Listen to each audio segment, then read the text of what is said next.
Hi viewers, మనం వచ్చేసి 5వ తరగతి 9వ లెసన్ బుద్ధి బలము తమిళనాడు గవర్నమెంట్ తెలుగు మీడియం చూస్తూ ఉన్నాము. పద్య భాగము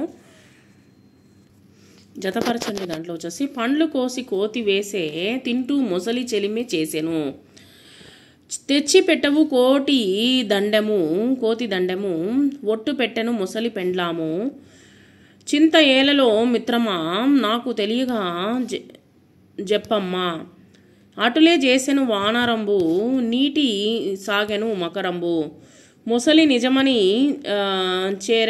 చేరెగట్టు కోతి ఉరుకన ఎక్కే చెట్టు. ఈ విధంగా పద్యం యొక్క జతపరిచాము. చదువుదాం, ఆలోచిద్దాం, రాద్దాము. ఎందుకు బాధపడుతున్నారు కోతి ముసలి అడిగింది. ఎందుకు బాధపడుతున్నారు కోతి ముసలిని అడిగింది. నేనేమో వృక్షాలపై జీవిస్తాను, నువ్వేమో నీటిలో నివసిస్తావు. కోతి ముసలితో పలికినటువంటి పలుకులు. నా వీపు మీద ఎక్కి కూర్చో, ఇది ముసలి కోతితో పలికినటువంటి పలుకులు. నా చెల్లెలు కోసము నా గుండెను తెచ్చి ఇస్తాను, ఇది కోతి ముసలితో పలికినటువంటి పలుకులు. నా భార్య నిన్ను ఇంటికి తీసుకొని రమ్మన్నది, ముసలి కోతితో పలికింది. మన స్నేహాన్ని మరచి నాకు ద్రోహం చేశావు, ఇది కోతి ముసలితో అన్నటువంటి మాటలు.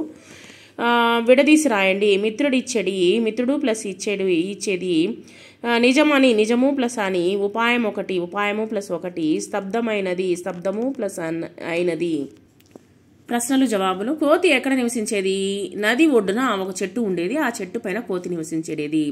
ముసలి కోతితో ఎందుకు స్నేహం చేసింది? చెట్టు పైన కోతి పండ్లు తింటూ క్రింద నీటిలో పడేసేది, ఆ పండ్లను ముసలి తింటూ కోతితో స్నేహం చేసింది.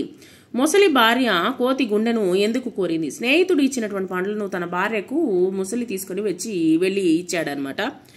ఆ పండ్లను తిని ముసలి భార్యకు మనసులో చెడు ఆలోచన కలిగింది.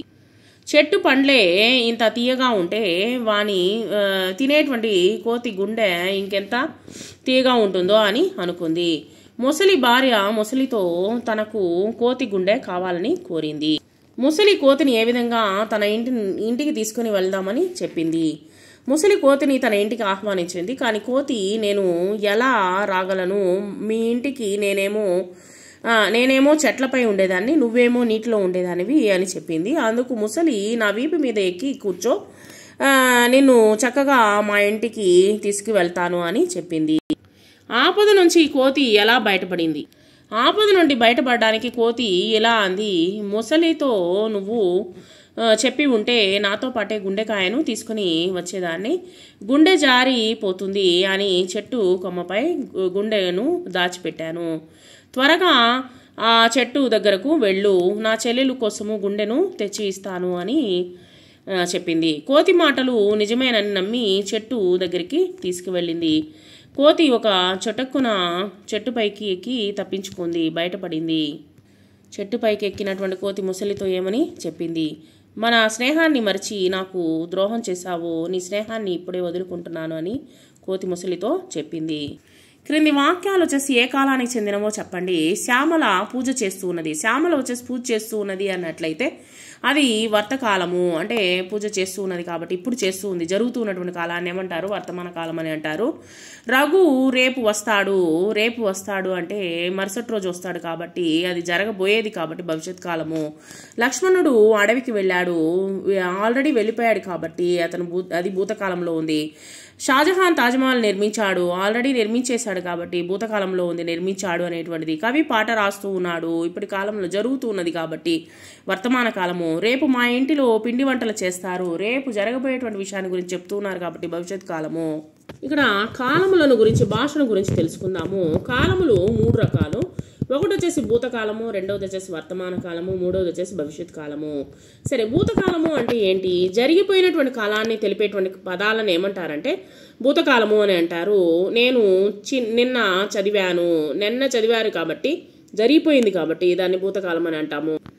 తర్వాత వర్తమాన కాలము, జరుగుతున్నటువంటి కాలాన్ని తెలిపేటువంటిదే వర్తమాన కాలము. ఉదాహరణకు నేను ఇప్పుడు ఆడుకుంటున్నాను, సో భవిష్యత్ కాలము, జరగబోయేటువంటి కాలాన్ని తెలిపేదే భవిష్యత్ కాలము. ఉదాహరణకు వచ్చేసి నేను రేపు పుస్తకాన్ని కొనుక్కుంటాను. సో రేపు జరగబోయేటువంటి విషయాన్ని ఇప్పుడే చెప్తున్నాం కాబట్టి దాన్ని ఏమంటారంటే భవిష్యత్ కాలము అని అంటాము.